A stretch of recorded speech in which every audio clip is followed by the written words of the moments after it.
A kayaker's GoPro stops recording at 3:47 p.m. on October 14, 2023, exactly 16 seconds after the memory card captures something rising from beneath the surface of Puget Sound near Deception Pass. The device shows catastrophic corruption across the final 4 seconds of footage, except for one frame that survived intact. In that frame, approximately 12 feet from the kayak's port side, is a figure. Not a seal, not a diver, not debris or kelp or light refraction through disturbed water.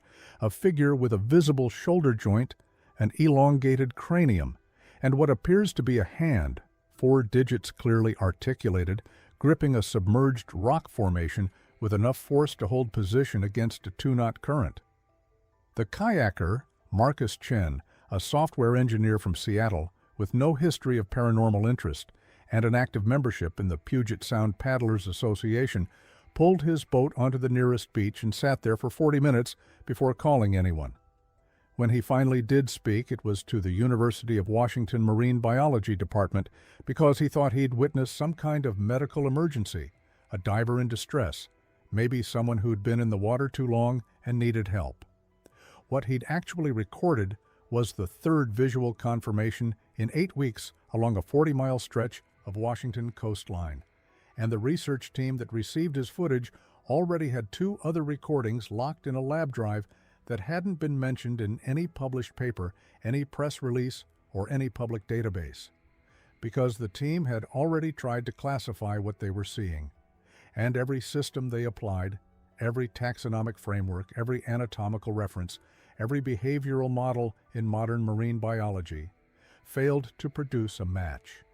What moves through the cold, dark waters off the coast of Washington state has limbs where it shouldn't, intelligence where we don't expect it, and a presence in an ecosystem we thought we'd already cataloged. This is the footage they can't explain. And more disturbingly, this is the story of why the people who've seen it most clearly are the ones saying the least. The first recording came from a place no recreational diver should have been. On September 22, 2023, the commercial fishing vessel Salish was operating approximately 9 nautical miles northwest of Port Townsend, working a route the crew had run for the better part of 2 decades. Captain Raymond Howell, a third-generation fisherman with 52 years of experience in these waters, had installed a deck-mounted camera system the previous summer, not for wildlife documentation, but for insurance purposes after a deck injury claim the year before. The camera captured 12 hours of footage that day. Most of it is exactly what you'd expect: nets deployed, sorted catch, weather shifts, crew routines. But at 11:23 a.m., during a routine pull in water, roughly 280 feet deep, something moved through the frame that wasn't fish. The figure appears for 9 seconds total. It enters from the lower left of the screen, passing through the background approximately 40 feet behind the net as it's being hauled up. The visibility is poor. Water in this region carries heavy sediment, and the light at that depth is diffuse and gray. But the shape is distinct enough to rule out the most common explanations. It's not a seal. Seals don't swim upright with a vertical posture. It's not a diver. No bubbles, no tank profile, and no human-free diver operates at that depth without support. It's not a large fish seen from an odd angle. The proportions are wrong, too elongated, too narrow through what would be the torso. What the footage shows is a figure, humanoid in gross structure, moving through the water with a smooth, undulating motion that suggests powerful leg propulsion. The cranium appears disproportionately large. There are visible limbs, 2 arms positioned close to the body, possibly tucked against the sides in a streamlined swimming posture. And then it's gone. It passes out of frame to the right, and the rest of the footage is uninterrupted fishing activity. Captain Howell didn't see it happen in real time. He discovered the footage 3 days later while reviewing camera files for a maintenance log. He watched it 7 times in his cabin, said nothing to his crew, and copied the file to a USB drive that he kept in his bunk for 2 weeks. He didn't report it to authorities, didn't post it online, didn't tell his family. He contacted Dr. Ellison Gray at the University of Washington's Friday Harbor Laboratories on October 8th, using a phone number he found on the university's public marine mammal sighting reporting page. He told her he had footage of something he couldn't identify and asked if she'd look at it confidentially before he decided what to do with it. Dr. Gray, a marine ecologist specializing in pinniped behavior and coastal ecosystem monitoring, agreed to review the file. She assumed it would be an unusual seal, maybe an elephant seal far from its normal range, or debris misidentified in poor visibility. She did not assume she'd be looking at footage that matched nothing in her field database, and she certainly didn't expect that by the time she'd finished her second viewing, a graduate student would walk into her office with a separate video from a completely different source showing nearly the same thing. Marcus Chen's kayak footage arrived at the university on October 15th, the day after his encounter near Deception Pass. Chen had submitted it through the same marine mammal reporting system Captain Howell had used, with a message describing what he thought was a diver in possible distress. The footage runs for 8 minutes and 19 seconds total, recorded on a helmet-mounted GoPro during an afternoon solo paddle in conditions Chen described as calm, clear, unusually good visibility for the area. For the first 8 minutes, it's uneventful. Water, coastline, paddle strokes. Chen's breathing is audible and steady. He's moving parallel to the shore at a distance of roughly 200 yards, following a route he'd paddled at least a dozen times before. At the 8-minute 14-second mark, he stops paddling. His breathing changes, shorter, sharper. He's seen something. The camera angle shifts as he turns his head to the left, looking down into the water on the port side of the kayak. The GoPro's field of view captures the surface and approximately 8 feet of depth, enough to see the rocky bottom in this section, kelp beds swaying in the current, small fish moving in schools. And something else. It rises from deeper water, moving upward at an angle, approaching the kayak from below and behind. The shape is dark, impossible to determine if that's natural coloring or simply the effect of depth and shadow. But the form is clear: a head, shoulders, arms. It moves with purpose, not drifting, not struggling, smooth, controlled propulsion. Chen's breathing stops entirely for approximately 3 seconds. Then he says quietly, "Oh my God." The figure continues rising. It passes directly beneath the kayak, close enough that if Chen had extended his paddle downward, he might have touched it. The cranium is visible first, elongated, smooth. Then the shoulder structure, wider than human proportion, but recognizably bilateral.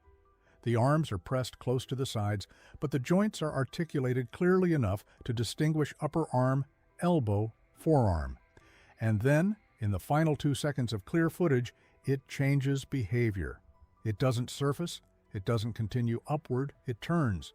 The motion is too controlled to be current-driven. The figure rotates in the water, reorienting its body so that it's no longer moving toward the surface, but laterally, toward a rock formation roughly 12 feet from the kayak's position. It reaches out. One arm extends. The hand, if that's the correct term, grips the rock, and the footage corrupts. The image fractures into digital noise, color blocks, scanning errors. The audio cuts out entirely. 4 seconds of corrupted data, and then the recording stops. When Chen powered the camera back on 20 minutes later, after he'd beached the kayak and sat shaking on the gravel, it functioned normally. The memory card showed no physical damage. But those final 4 seconds were unrecoverable, except for one frame, isolated and intact, in the corrupted section, like a photograph pulled from a fire. The frame Dr. Gray examined showed the figure gripping the rock, body stabilized against the current, head turned in a position that suggested it was looking upward, looking at the kayak. By the time the third piece of footage arrived, Dr. Gray had already stopped referring to the material as unidentified marine mammal sightings in her notes. The third recording came from the university's own equipment. On October 20th, a research team from the Friday Harbor Labs deployed a remotely operated vehicle in the San Juan Channel as part of an ongoing benthic habitat study. The ROV, equipped with high-definition cameras and salinity sensors, was conducting a transect survey at depths between 100 and 300 feet, collecting data on rockfish populations and substrate composition. The team consisted of 4 people, 2 graduate students managing the ROV controls, a visiting researcher from NOAA documenting the survey, and Dr. Gray, who'd joined the dive specifically because of what she'd seen in the previous 2 recordings. She didn't tell the team why she was there. She told them she wanted to observe their methodology for a grant proposal she was writing. The ROV operated for 3 hours and 17 minutes without incident. Standard survey work, rocky outcrops, kelp holdfasts, lingcod, rockfish, sea stars. At 2 hours and 41 minutes, at a depth of 263 feet, the ROV's forward camera captured movement in the extreme edge of the frame. The pilot, a graduate student named Jordan Whitmer, noticed it first. He slowed the ROV and adjusted the camera angle to bring the movement into center frame. What appeared in the light was not rockfish. It was humanoid. Positioned on a rock ledge approximately 30 feet from the ROV, body low and still, as if observing the device. The legs were bent, feet, or flukes, or something intermediate, planted firmly on the substrate. The arms were longer in proportion to the torso than human anatomy. The head was turned directly toward the camera, and in the ROV's LED array, there was a brief reflection from what might have been eyes. No one in the research cabin spoke for 11 seconds. Then Dr. Gray said, very quietly, "Hold position. Don't move the camera." The figure didn't move either. It remained motionless on the ledge, and for nearly 20 seconds, the ROV and the creature simply observed each other in the cold, pressurized dark. Then the creature shifted, not fleeing, not startled. It repositioned itself on the rock with a smooth, deliberate motion, moving slightly to the side, angling its body so that it was no longer directly in front of the camera, but off-axis, partially obscured by an outcrop. As if it understood angles, as if it knew what the camera could and couldn't see. And then it pushed off the rock and disappeared into the darkness beyond the range of the lights. The ROV team surfaced the vehicle 40 minutes later. They didn't speak much on the ride back to the lab. When they docked and began offloading the data, Dr. Gray asked them, clearly and seriously, not to mention what they'd seen until she'd had a chance to review the footage in full. Jordan Whitmer asked why. Dr. Gray said, "Because I don't know what we're supposed to do with this yet." 3 recordings, 3 separate sources, 3 encounters along a 40-mile stretch of coastline in the span of 4 weeks, all showing the same anatomically impossible sight. A research team with footage they couldn't classify, eyewitnesses who hadn't sought attention, and no framework in modern marine biology that could accommodate what the cameras had captured. And this was only what had been reported. The University of Washington's Marine Biology Imaging Lab occupies a windowless room in the basement of the Ocean Sciences Building, designed specifically to eliminate ambient light interference during video analysis. Dr. Ellison Gray locked the door on October 23rd, pulled up all 3 recordings on adjacent monitors, and began the kind of frame-by-frame examination she'd normally reserve for identifying species from research trawl footage. Except research trawl footage doesn't usually make your hands shake while you're advancing the frames. She started with the fishing vessel recording, the lowest resolution of the 3, but the longest continuous observation. 9 seconds doesn't sound like much until you break it down into individual frames. At 30 frames per second, that's 270 discrete images. She exported every single one. The figure's locomotion was the first anomaly that resisted easy explanation. It moved through the water with a vertical posture, body upright, not horizontal, like a swimming mammal. The propulsion appeared to come from below, from the lower limbs, generating forward movement through what looked like a flutter kick pattern. But the amplitude was wrong, too powerful, covering too much distance per stroke for human musculature, even with fins. No fins were visible. The limbs themselves, the legs, if that's what they were, showed a streamlined profile, close together during the thrust phase of each kick, suggesting either bound feet or a partial fusion of the lower limbs. But they separated slightly at the top of each kick cycle, meaning they weren't a single fluke structure like a cetacean tail. Two limbs, bilateral symmetry, articulated at what would correspond to hip, knee, and ankle joints. No human diver moves like that. No seal swims vertically. No known marine mammal in this region matches that morphology. Dr. Gray moved to the upper body structure. The torso was elongated, narrower than human proportion, through what would be the chest and waist. The shoulders were present and visible, but the arms remained tight against the sides throughout the entire sequence. Streamlined posture, minimal drag. She couldn't get a clear image of the hands. The resolution wasn't sufficient at that distance. But the head was distinct enough to measure. She used standard morphometric analysis software, the same tool she'd used to measure skull proportions in pinniped specimens.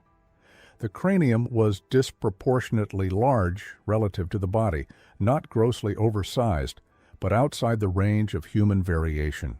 The shape was elongated, smooth, no visible hair or fur. The face was angled away from the camera, so she couldn't assess features, but the overall profile suggested a streamlined adaptation to water resistance. Nothing she was looking at violated the laws of physics or biology in isolation. Bipedal swimming, mechanically possible. Elongated cranium seen in other marine mammals, streamlined body, standard aquatic adaptation. But the combination didn't exist, not in any species catalog, not in any taxonomic database, not in any anatomical reference she had access to. She moved to the kayak footage. Marcus Chen's GoPro had captured the encounter at much closer range and in significantly better light. The water clarity near Deception Pass that afternoon had been unusually high. Visibility at least 15 feet, possibly more. The figure passed within 12 feet of the camera, close enough that Dr. Gray could make out structural details the fishing vessel footage hadn't resolved. The skin, if that's what covered the body, appeared smooth, not scaled, not furred. Possibly similar to cetacean skin, though she couldn't determine coloration with certainty given the water's filtering effect on light wavelength. The color appeared dark, gray, or brown, or deep green, but that could be an artifact of depth and ambient light. The arms were longer than human proportion. When the figure extended one arm to grip the rock formation in the final intact frame, the limb length relative to torso size was outside the range of human variation by roughly 15%. The shoulder joint showed clear articulation, ball and socket structure, same as human anatomy. But the arm itself was more streamlined, less muscular bulk, more emphasis on length and reach. And then there was the hand. Dr. Gray spent 40 minutes on that single frame. She enlarged it, adjusted contrast, applied every enhancement filter the software offered. The hand gripping the rock showed 4 visible digits, possibly 5, but if a 5th existed, it was positioned on the far side of the rock and not visible in the frame. The fingers were long, and there appeared to be webbing between them, though she couldn't be certain whether that was structural tissue or a visual artifact from water distortion. But the grip itself was unmistakable. The fingers were flexed, applying pressure, holding position against a 2-knot current. That required strength, motor control, and intention. You don't grip something unless you understand what gripping accomplishes. She sat back from the monitor and tried to apply Occam's razor. What was the simplest explanation? A diver in an unusual wetsuit? The body proportions were wrong, and there was no breathing apparatus, no tank profile, no bubbles in any frame. A known marine mammal seen from an odd angle? The posture, locomotion, and limb structure didn't match anything in the region. Seals, sea lions, otters, none of them had articulated hands. None of them swam vertically. None of them gripped rocks with fingers. A hoax? Possible, except the footage came from 3 independent sources with no apparent connection to each other. Captain Howell had no online presence, no history of paranormal interest, and significant professional reputation to lose. Marcus Chen worked in tech, had a documented history of kayaking in the region, and had submitted the footage through official channels expecting a mundane explanation. And the ROV footage came from the university's own equipment, recorded during a routine survey with no advance notice or opportunity for staging. That left the option she didn't want to write down in her notes, but couldn't stop thinking about. An unclassified species, something that lived in these waters and had simply never been documented in a way that reached scientific literature. She pulled up the ROV footage. The research vehicle's high-definition camera had captured the encounter at depth, with full lighting control and stable framing. The creature, she'd stopped mentally calling it the figure, somewhere around hour 3 of analysis, had been visible for 26 seconds total, and for most of that time, it had been stationary on the rock ledge. That stillness was important. It wasn't frozen in fear or confusion. It was observing. The posture suggested alertness, readiness, but not panic. The head remained oriented toward the ROV, tracking the device's position even when the camera angle shifted slightly due to current drift. Dr. Gray isolated a 10-second sequence where the creature's face was most clearly illuminated by the ROV's LED array. She enhanced the image and increased the resolution as much as the software allowed. The face was not human, but it wasn't animal either, at least not in the way she'd been trained to recognize animal morphology. The structure was bilaterally symmetrical. There appeared to be eye sockets positioned forward-facing, suggesting binocular vision and depth perception. The nose, if it was a nose, was reduced, flattened, streamlined. The mouth was not visible in this angle, but the lower face suggested a jaw structure, possibly more prognathic than human proportion. And the eyes reflected the light, just for a frame, a brief, bright reflection that appeared when the ROV's lighting angle caught whatever structure lay beneath the surface tissue. The reflection was white-green, similar to the tapetum lucidum seen in deep-sea fish and nocturnal animals, a reflective layer that enhances vision in low light, an adaptation for life in darkness, for hunting or navigating in depths where sunlight doesn't penetrate.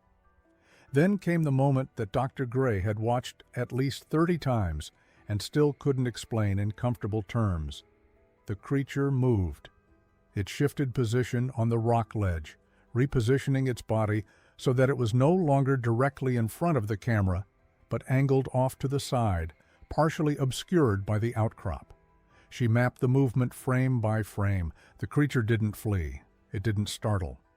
It adjusted its positioning relative to the camera's line of sight, with what appeared to be spatial reasoning, moving to a location where it remained partially visible but no longer fully exposed, as if it understood what the camera was, as if it recognized the ROV as an observational tool and deliberately moved to a position that reduced its visual profile.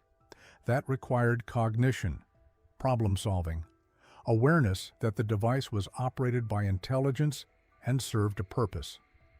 Dr. Gray had spent 15 years studying marine mammal behavior. She'd documented tool use in sea otters, cooperative hunting in orcas, long-term memory in seals. She knew intelligence when she saw it, and what she was seeing in this footage was intelligence that understood it was being watched and responded with tactics, not instinct. She saved the analysis files and locked them in a password-protected directory. Then she sat alone in the dark room for 20 minutes, trying to figure out who she was supposed to call. There was no protocol for this, no official channel, no form to submit for humanoid creature of unknown origin observed in territorial waters. She could publish the findings, but publish them where? What journal reviews footage of unclassified bipedal marine organisms without demanding capture, tissue samples, skeletal remains? Physical proof she didn't have. She could contact NOAA, but she'd worked with federal agencies before. She knew what happened to researchers who submitted extraordinary claims without extraordinary evidence. Career damage, institutional skepticism, funding withdrawn. Or she could do what Captain Howell had done. Keep it quiet, keep analyzing, wait for more data. But more data meant more encounters, and more encounters meant someone was going to get hurt, or the footage was going to leak, or the creature was going to do something undeniable in front of a crowd. And if that happened, every agency in the state would want to know why the University of Washington had footage of an unidentified marine humanoid and said nothing. On October 27th, Dr. Gray was contacted by a local news station asking if she'd be willing to comment on reports of unusual marine sightings near the San Juan Islands. Someone had heard rumors. She didn't know who'd talked or how the information had spread, but it was starting. She declined the interview, told them the university was conducting ongoing habitat research and couldn't comment on preliminary observations. The reporter asked if that meant she'd seen something. She said, "It means we're still analyzing the data."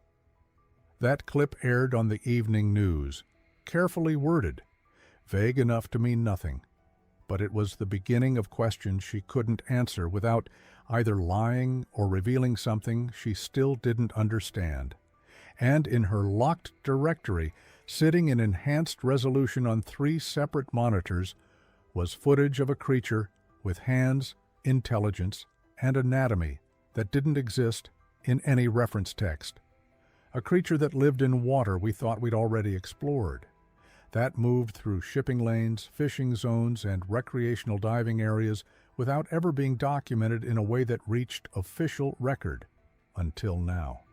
The Muckleshoot Tribal Archives occupy 2 climate-controlled rooms in a building most people drive past without noticing, located on the reservation lands southeast of Seattle.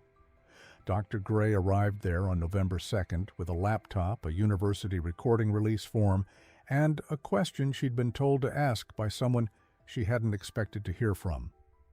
The call had come 3 days earlier from a marine ecologist named Dr. Sarah Brightwater, who worked for the Salish Sea Institute and had Lummi heritage. Dr. Brightwater had heard about the footage, not through official channels, but through what she called the network of people who pay attention to things universities ignore until they can't anymore. She'd told Dr. Gray very directly that if she wanted context for what she was seeing, she should stop looking in biology journals and start looking at what the people who'd lived on this coastline for 10,000 years had been saying the entire time.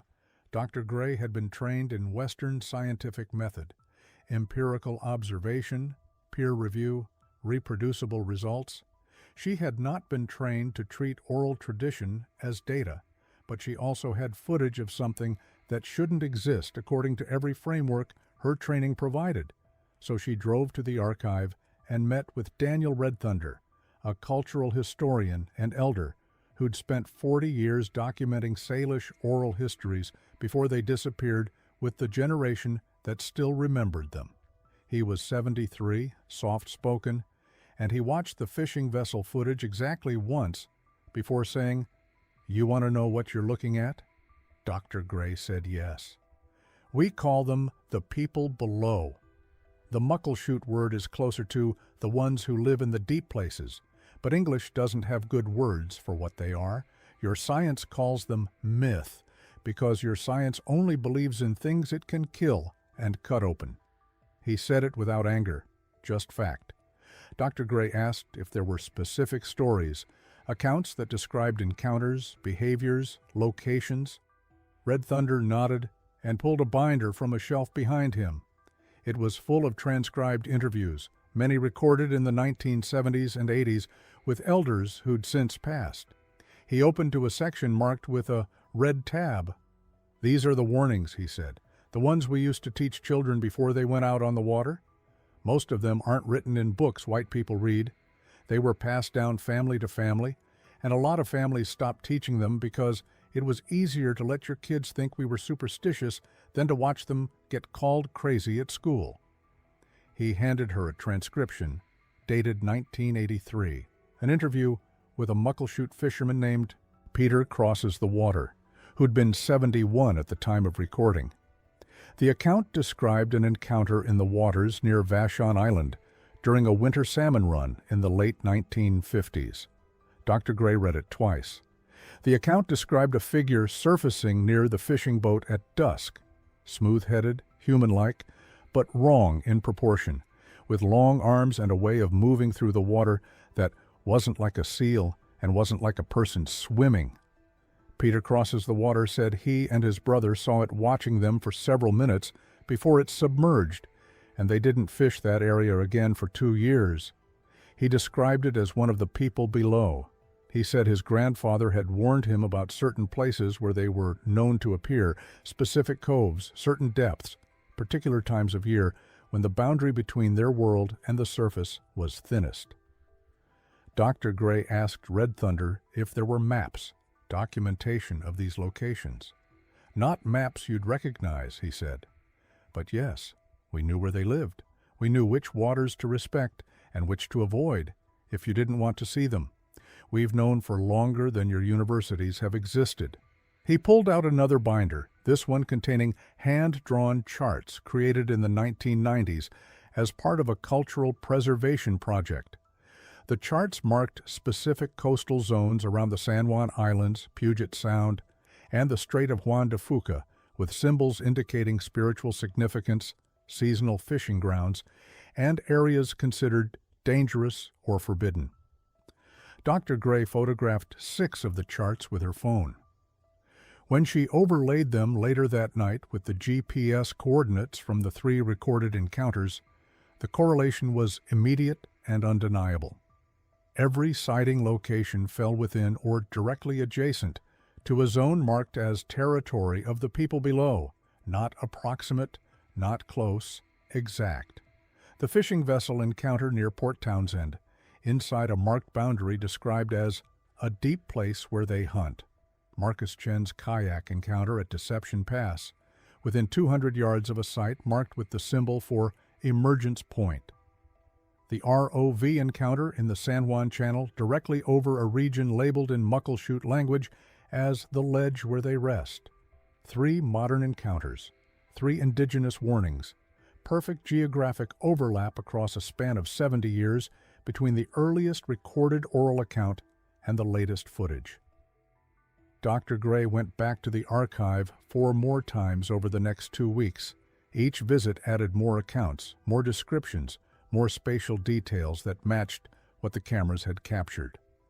A 1974 interview with a Duwamish woman named Agnes Crossfire, who described seeing the swimmers with long faces near Alki Point as a child in the 1920s, moving in small groups during the winter months. A 1989 account from a Snoqualmie fisherman who described hearing vocalizations underwater while diving for geoduck, sounds that weren't whale songs, weren't seals, but had structure and repetition that suggested communication. A transcription from 2003 with a Suquamish elder named Margaret Blue Heron, who said her grandmother had taught her not to swim alone at certain beaches after dark because the ones below don't understand our boundaries, and if they think you're alone, they'll try to take you to see if you can breathe where they breathe. That account made Dr. Gray stop reading for several minutes, because Margaret Blue Heron's grandmother would have been teaching her that in the 1950s, and the beaches she named included the exact stretch of coastline where 3 hikers had disappeared in 1962 under circumstances the Coast Guard classified as unexplained drownings, despite all 3 being experienced swimmers and the water conditions being recorded as calm. Dr. Gray asked Red Thunder if he'd ever seen one himself. He nodded. "Once I was 16, out on a fishing boat with my uncle near Whidbey Island. It surfaced maybe 30 feet from us, stayed just long enough that we both knew what we were looking at, then went back under. My uncle didn't say a word, just steered us back to shore and told me we'd finished early that day. Did you report it? To who? Red Thunder asked.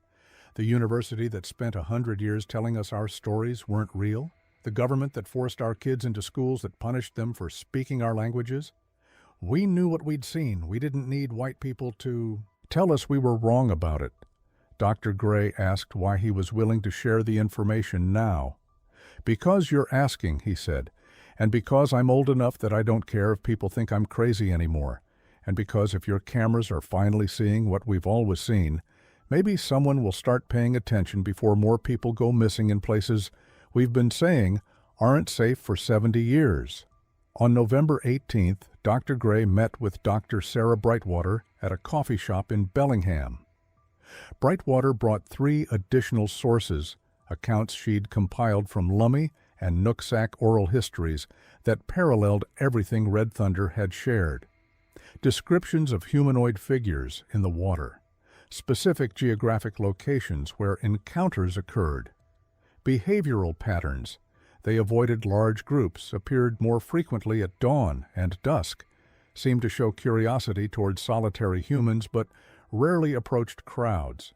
They were known to inhabit deep channels and underwater caves. They moved between locations seasonally, following patterns that matched salmon migrations and tidal cycles. Every detail aligned with the footage.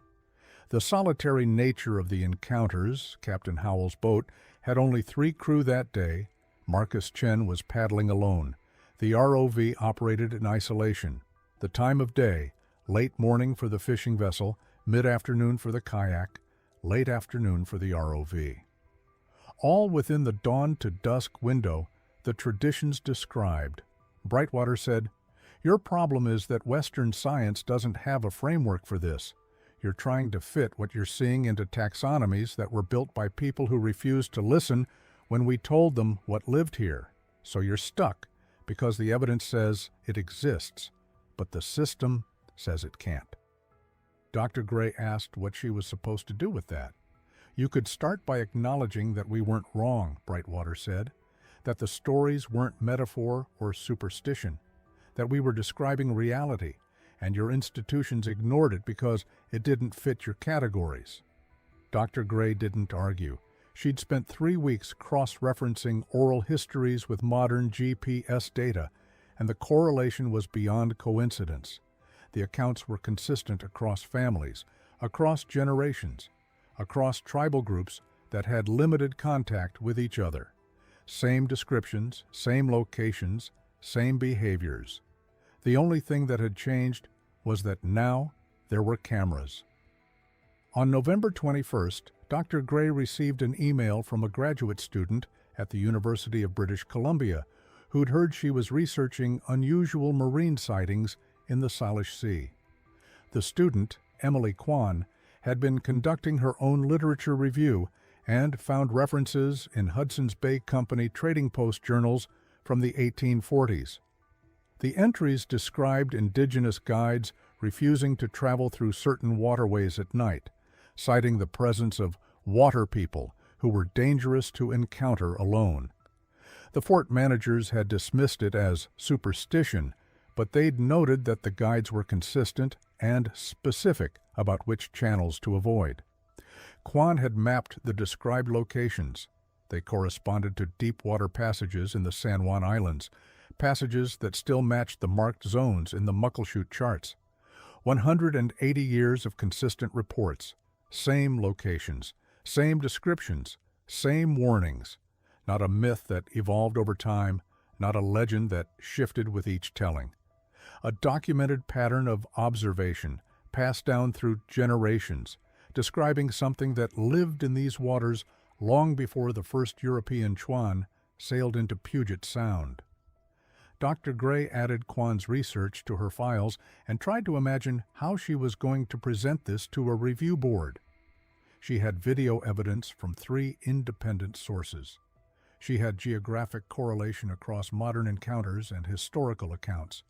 She had oral histories from multiple tribal nations describing the same entity in the same locations over a span of at least 2 centuries.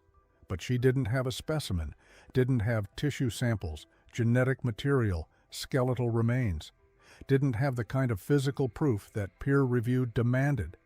And she had a growing suspicion that the reason no one had that proof wasn't because the creatures didn't exist. It was because they were very, very good at not being caught. On November 29th, Dr. Gray sat in her office and drafted an email to Captain Howell, Marcus Chen, and the ROV research team. She told them what she'd found. She attached portions of the oral history documentation, the geographic correlation maps, and a timeline showing the consistency of accounts across nearly 200 years. She wrote, "What you recorded isn't unknown. It's undocumented. There's a difference. The people who've lived here longer than our institutions have existed knew what these were and where they lived. We're the ones who are just catching up." She didn't send it to any journal, didn't submit it for peer review, didn't publish the findings, because she'd also spent the last 3 weeks reading accounts of what happened to indigenous people who tried to tell scientists about things Western frameworks didn't accommodate. She knew how those stories ended, and she knew that if she went public with this, the response wouldn't be curiosity. It would be invasive research efforts, probably capture attempts, certainly disruption of an ecosystem and a species that had managed to stay hidden specifically because they understood how to avoid human documentation. The Salish had protected this knowledge for generations, not because they didn't want to share it, but because they knew what would happen if the wrong people took it seriously. Dr. Gray saved the files and locked them in the same directory as the footage, and she started wondering how many other things were living in the ocean, observed and described by people who'd been systematically ignored, waiting for the moment when cameras finally captured what human eyes had been reporting all along. Dr. Ellison Gray's first television interview aired on October 29th on King 5 News, 2 days after the station contacted her about rumors of unusual sightings in the San Juan Islands. The segment ran for 3 minutes and 40 seconds. She appeared confident, measured, academically credible in a University of Washington pullover, with the lab's waterfront facility visible through the window behind her. The reporter asked if the university had recorded anything unusual during recent research operations in the area. Dr. Gray said, "We've captured some interesting footage during our benthic habitat surveys. We're currently conducting frame-by-frame analysis to identify the species and behaviors we observed." The reporter asked if she could describe what the footage showed. "At this stage, I don't want to speculate before we've completed our technical review. What I can say is that we observed an organism exhibiting locomotion patterns that didn't immediately match our existing regional catalogs. That's not uncommon in deep-water surveys. We're still documenting biodiversity in areas that haven't been systematically studied." The reporter pressed, "Are we talking about something previously unknown to science?" Dr. Gray smiled slightly. "I think unknown is too strong a word. Let's say we're working to properly classify what we've recorded. We'll be consulting with colleagues at NOAA and other institutions before drawing any conclusions. Professional, careful. Exactly the kind of measured response you'd expect from a researcher dealing with preliminary data." She gave a second interview on November 7th to the Seattle Times. The article ran under the headline, "UW Marine Biologist Studying Unusual Footage from Puget Sound Waters." Dr. Gray was quoted extensively, describing the ROV survey, the technical capabilities of the imaging equipment, and the challenges of identifying marine life in low-visibility conditions. When asked directly if the footage showed anything that defied current scientific understanding, she said, "Marine biology is full of surprises. We discover new species regularly, and we observe known species exhibiting behaviors we hadn't previously documented. What we're looking at falls somewhere in that space. We need more data before we can make definitive statements." The article mentioned that Dr. Gray was coordinating with researchers at multiple institutions and expected to have preliminary findings available for peer review within several months. Measured, cautious, appropriate scientific restraint in the face of incomplete evidence. By December, when a regional wildlife magazine requested an interview for a feature on unexplained marine phenomena in the Pacific Northwest, Dr. Gray declined. Her office sent a brief statement. Dr. Gray is currently engaged in ongoing analysis and is not available for interviews at this time. The university will release findings through appropriate channels once the research has been properly reviewed. The last public statement she made was on January 14th, during a panel discussion at the Seattle Aquarium about climate change impacts on Puget Sound ecosystems. An audience member asked during the Q&A session whether she could comment on reports of unidentified creatures in local waters. Dr. Gray said, "I think we need to be cautious about using terms like unidentified when what we often mean is not yet fully analyzed. Our oceans contain incredible biodiversity, much of it still poorly understood. The responsible approach is thorough study before public speculation." It was a perfectly reasonable answer. It was also the last time Dr. Ellison Gray spoke about the footage in any public forum. What's notable isn't what she said, it's what she stopped saying. In her initial interview, she used the word interesting. By the second interview, she'd shifted to unusual. By January, she was deflecting entirely, reframing the question itself as inappropriate. The language moved steadily away from curiosity and toward closure. Not the closure of having solved the mystery, but the closure of having decided the mystery wouldn't be solved publicly. Jordan Whitmer, the graduate student who'd piloted the ROV during the encounter, gave one interview to the university's student newspaper in early November. He described the experience as unexpected and said the team was working to determine whether the figure they'd recorded was a known species observed under unusual conditions or something that required further investigation. When the student reporter asked if he personally believed they'd seen something unknown to science, Whitmer said, "I believe we saw something we couldn't immediately identify. What that means is still being determined." He declined all subsequent interview requests. When a regional podcast focused on cryptozoology contacted him in December, his response, forwarded through the university's communications office, stated that he was no longer authorized to discuss the research and all inquiries should be directed to Dr. Gray. Dr. Gray, by that point, was also declining inquiries.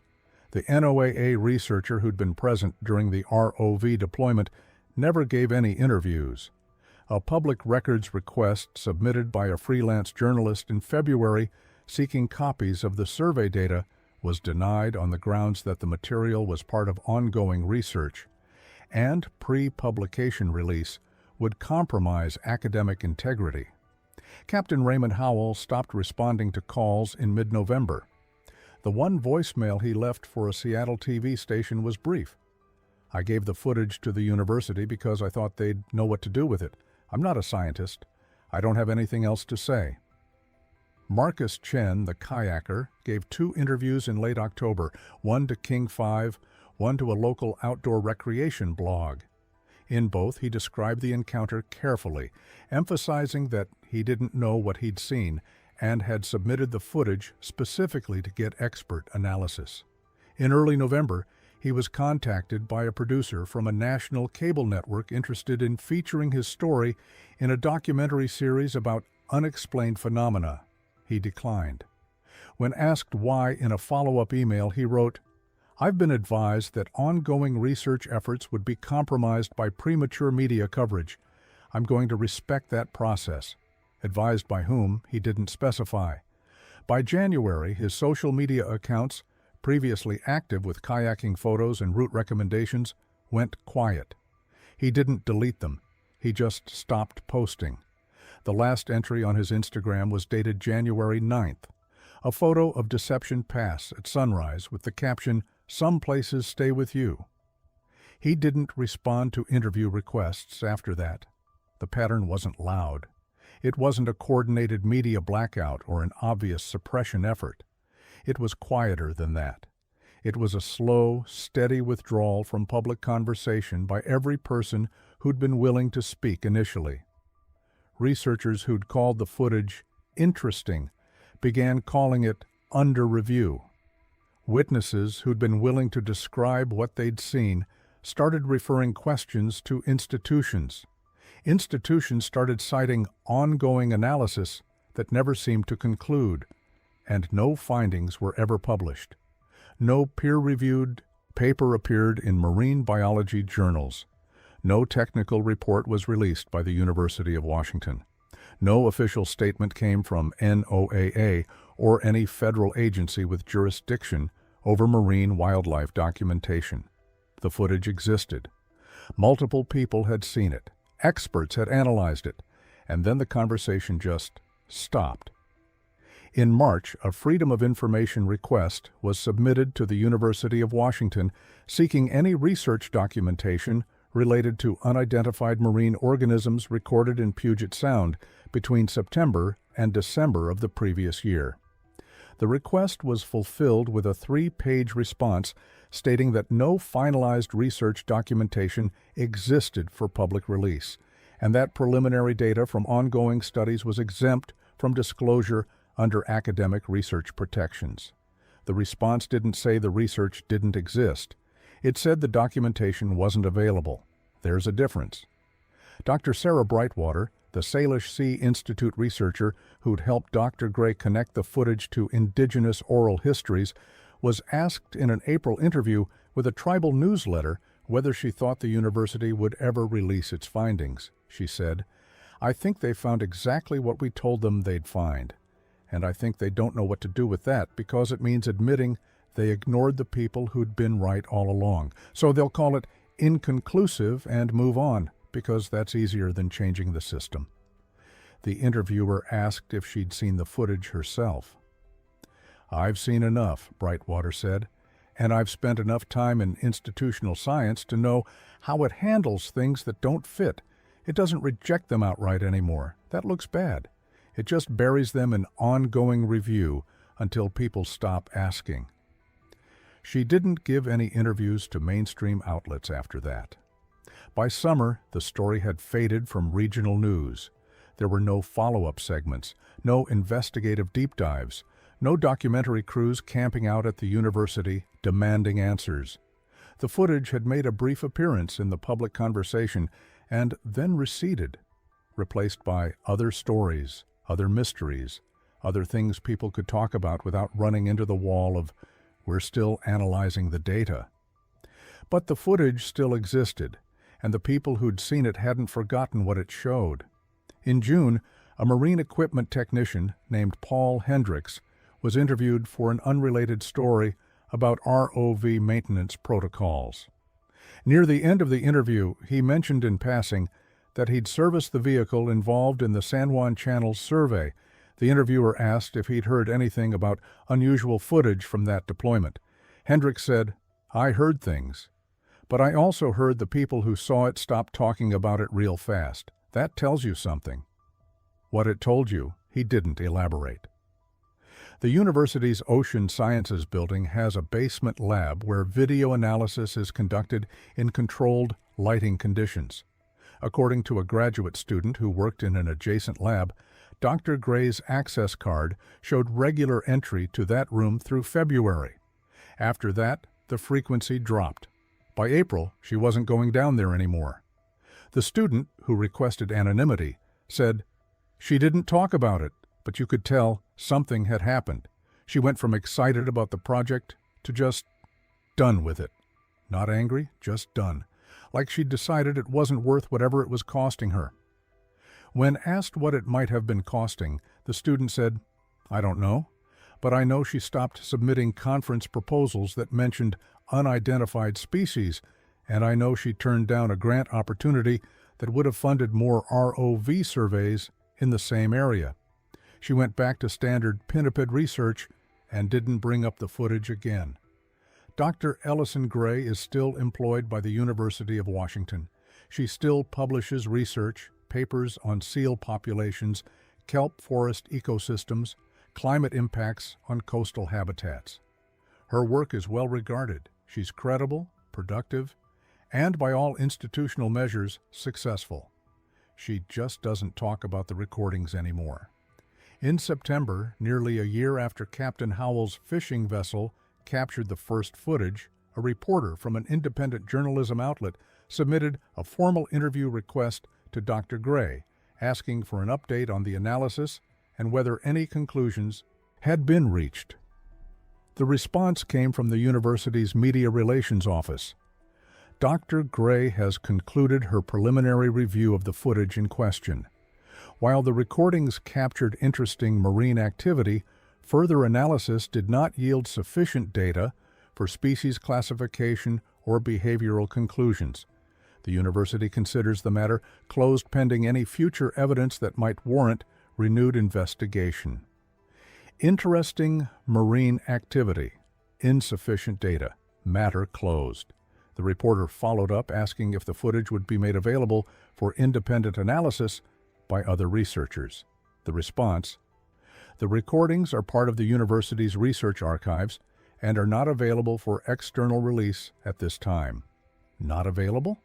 Not non-existent, not debunked, just not available. 3 recordings, 3 separate encounters, 3 independent sources capturing the same anatomically impossible figure moving through the waters of the Pacific Northwest with intelligence, intention, and morphology that matched no known species in the region.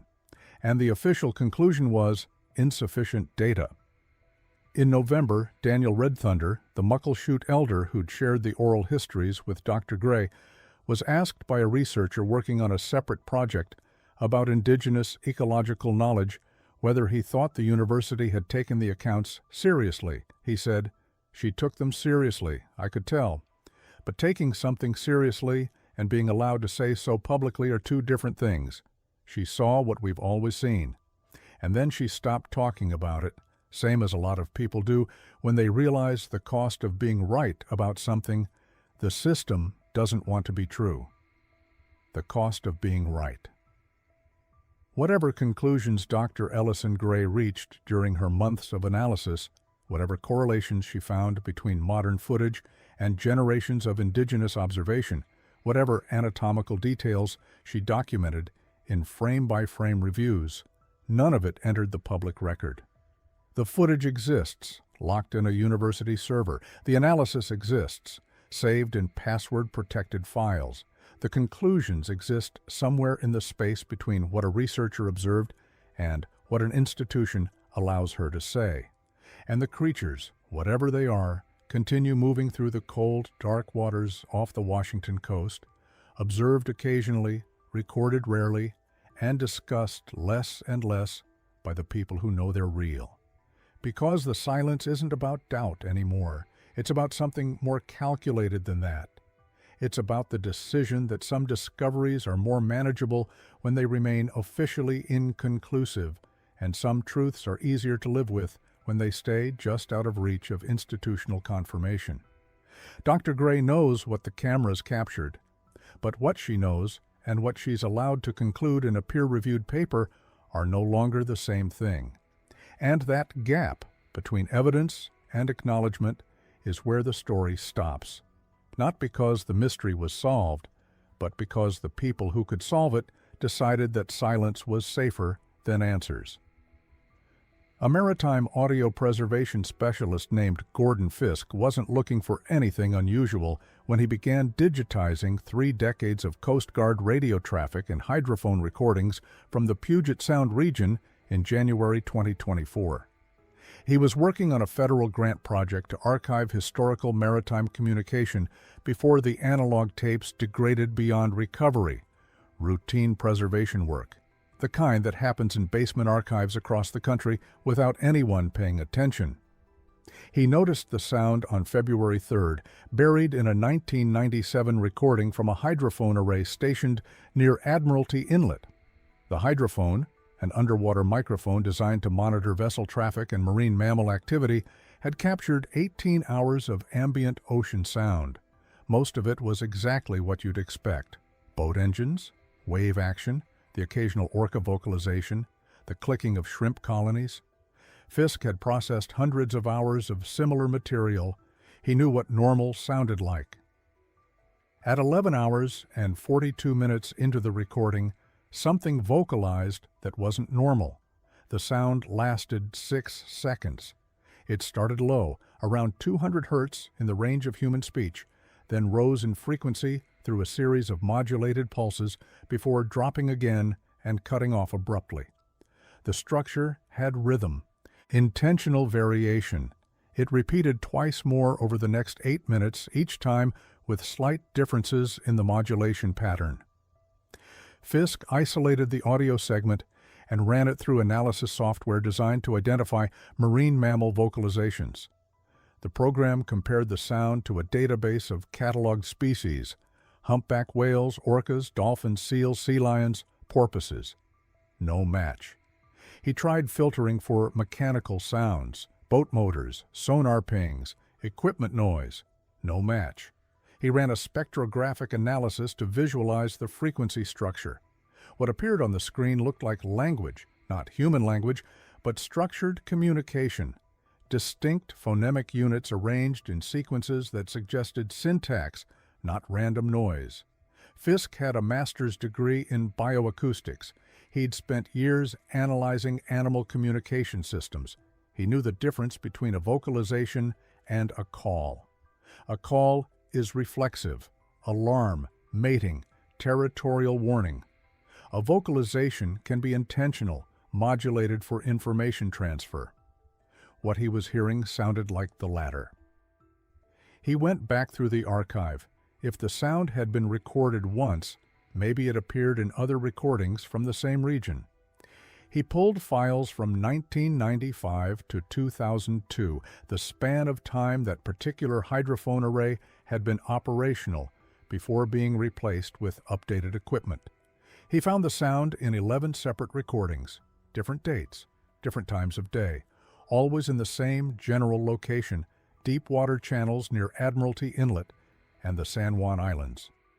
The vocalizations ranged from 4 to 9 seconds in length. All showed the same structural pattern: modulated frequency shifts, rhythmic pulsing, intentional variation.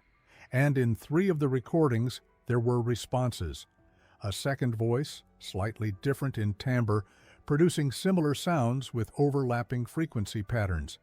That suggested communication, not isolated calls. Dialogue. Fisk spent 2 weeks analyzing the audio before he contacted anyone. He wanted to be certain he wasn't hearing an artifact, some kind of equipment malfunction, or acoustic distortion that mimicked structure where none existed. He consulted spectrograms from other hydrophone stations in different regions. He reviewed published literature on unknown marine sounds, the bloop, the Julia, the various unidentified low-frequency signals that had been recorded in oceans worldwide and never conclusively sourced. Nothing matched what he was hearing. On February 19th, he called Dr. Ellison Gray. He didn't know about the footage, didn't know about the ROV encounter or the kayakers recording.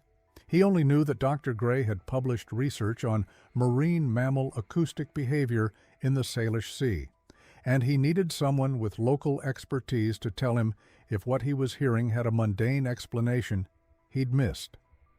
Dr. Gray listened to the audio file twice over the phone. Then she asked Fisk if he could send her everything he had. He did. She called him back 4 hours later and asked if they could meet in person. They met on February 22nd in Fisk's archive facility in Everett, a converted warehouse full of shelving units holding magnetic tapes, reel-to-reel equipment, and outdated recording devices that hadn't been used in 20 years. Dr. Gray brought her laptop. Fisk had already queued up the clearest examples of the vocalizations. She asked him to play the 1997 recording first, then the 1999 recording, then a segment from 2001 where where two voices overlapped for nearly 30 seconds in what sounded like turn-taking. One vocalization, a pause, a response, another pause, continuation. When the playback finished, Dr. Gray asked, "Have you mapped the locations where these were recorded?" Fisk pulled up a chart showing the hydrophone placements and the approximate source locations triangulated from signal strength. The vocalizations clustered in deep channels, areas with steep drop-offs, rocky substrate, limited human traffic. Dr. Gray opened a file on her laptop and overlaid a second map. The geographic correlation between modern sighting locations and indigenous territory markers from Salish oral histories. The vocal recordings came from the same zones. Fisk asked what she was showing him. Dr. Gray said, "I need you to check something for me. Pull any recordings you have from September to December last year." Same region. Fisk had those files. The hydrophone network had been upgraded in 2018 with digital recording equipment, so the recent material was higher fidelity than the 1990s analog tapes. He located the relevant date range and ran a search protocol for acoustic anomalies, sounds that didn't match cataloged profiles. The software flagged 14 instances. He played them. The vocalizations were clearer in the modern recordings, less distorted by equipment limitations. The frequency structure was identical to the older material, but there was something else. The modulation patterns were more complex, longer sequences, more variation within individual vocalizations. Dr. Gray asked if that could indicate linguistic evolution. Fisk said it could. If the sounds were communicative, increased complexity over a span of decades might suggest cultural transmission, learning, adaptation. The same way human languages develop regional dialects and vocabulary expansion over time. Then Dr. Gray showed him the footage. The fishing vessel recording, the kayak encounter, the ROV video. She told him the dates and locations. Fisk cross-referenced the visual sightings with the audio recordings. In two cases, the fishing vessel and the ROV encounter, hydrophone data existed from the same time windows. He pulled the files and isolated the segments corresponding to the sightings. Both contained vocalizations, faint but present. The frequency structure matched the unidentified sounds he'd been analyzing, which meant the creature in the footage had been making noise, not randomly, not as a reflex, but as part of what appeared to be intentional acoustic behavior in the same moments it was being visually documented. Fisk asked Dr. Gray why she hadn't published any of this. She didn't answer immediately. Then she said, "Because I don't know what happens if I do. And I don't know if making it public helps anyone or just turns this into something we can't control." Fisk played one more recording, a segment from October 2023, the same week as the ROV encounter. The vocalization ran for 11 seconds and included a pattern neither of them had heard in the earlier material.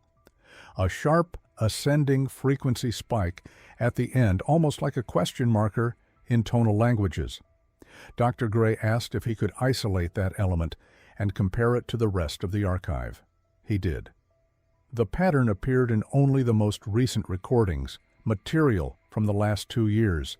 It didn't exist in the 1990s files, which meant the acoustic behavior was changing, adapting, developing new elements that hadn't been present a generation ago. Fisk said, "If this is communication, it's not static, it's active. They're modifying how they vocalize." Dr. Gray asked if he'd told anyone else about the recordings. He hadn't. He'd been waiting to understand what he was hearing before he reported it. Now he understood enough to know he didn't want to be the person who made it public. He asked Dr. Gray what she was going to do with the information. She said, "I don't know yet." Then she asked if he could copy the files for her, all of them, every instance of the unidentified vocalizations from 1995 to present. She wanted to analyze the full data set, map the changes over time, see if there were patterns in when and where the sounds occurred. Fisk provided the files on an encrypted drive. Before Dr. Gray left, he asked her one more question. "Do you think they know we're listening?"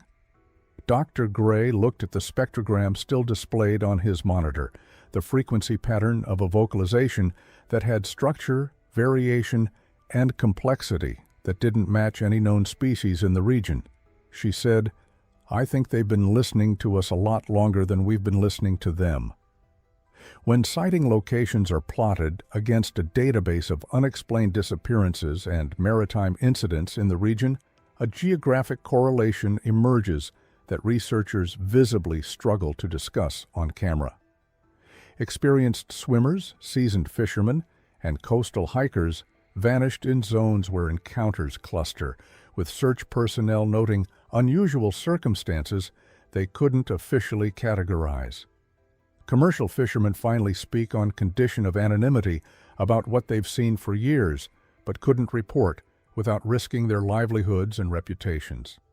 They describe encounters, behavioral patterns, and seasonal movements with the detailed knowledge of people who've shared these waters for decades, and they point out crucial details in the footage that researchers missed, revealing an entire informal database of knowledge that exists outside official channels. Marine climate data shows dramatic environmental shifts in Pacific Northwest deep water zones, temperature changes, oxygen level fluctuations, and current disruptions that may be forcing deep-dwelling species into shallow, human-accessible waters for the first time. The sightings may not represent a hidden species finally discovered, but climate refugees from abyssal ecosystems we've never studied and are now unwittingly destroying. The Seattle research team won't publicly confirm what their analysis revealed, citing the need for additional peer review that never seems to arrive. But in the final frames of their lab footage, visible on a monitor behind the lead researcher during her last recorded interview, is a taxonomic classification chart with a handwritten question mark beside a category that doesn't exist in any official biology textbook. Whatever moves through the dark waters off Washington's coast has left the scientific community with evidence they can record, but conclusions they cannot or will not speak aloud. The cameras captured what the Salish had been describing for generations, and now both the footage and the silence that followed it sit locked in university servers, waiting